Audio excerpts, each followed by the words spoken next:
Uh, What do you think about Flair's claim about the 10,000 women? I mean, you were around him. Is that possible? absolutely. Yeah. Because it was not unusual.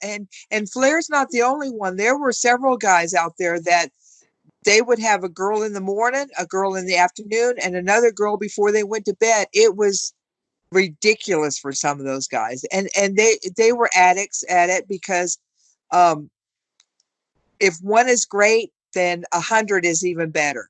And they were all out doing each other, and it was funny and sad at the same time. But what Were was worse was that the girls that put up with it, they girls would actually lay in front of the guys like in the bar, like, please do me right here, do me right here. And I'm just going, you're gonna regret this 10 years from now. But oh well. so it was a matter of the girls throwing themselves at the wrestlers more than the wrestlers being great pickup artists, I guess.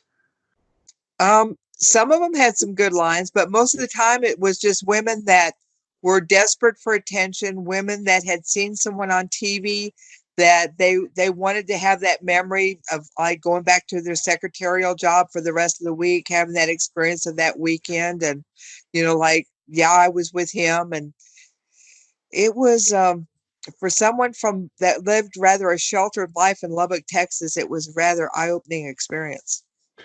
Why do you think it's not like that as much anymore? You never hear those stories anymore. It's much more rare. I think the internet, I think accountability before, like we were like, let's say we were in Roanoke on Sunday, then we were Greenville on Monday, and Spartanburg on Tuesday, and Raleigh on Wednesday, and Norfolk on Thursday, and Richmond on Friday, and then Atlanta TV.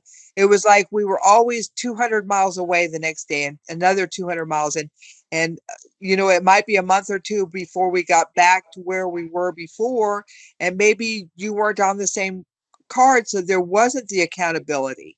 And it wasn't like you had the internet where everybody's talking and everybody knew everybody's business. It was very shaded, and it was kind of cool, like when you drove up to the building and all the girls were there, and when you drove up to the hotel all the girls were there, and there was another set of girls, and then there were girls. It was This was before AIDS and the whole sexual transmitted diseases. And I think gonorrhea might have been the worst thing that you could have gotten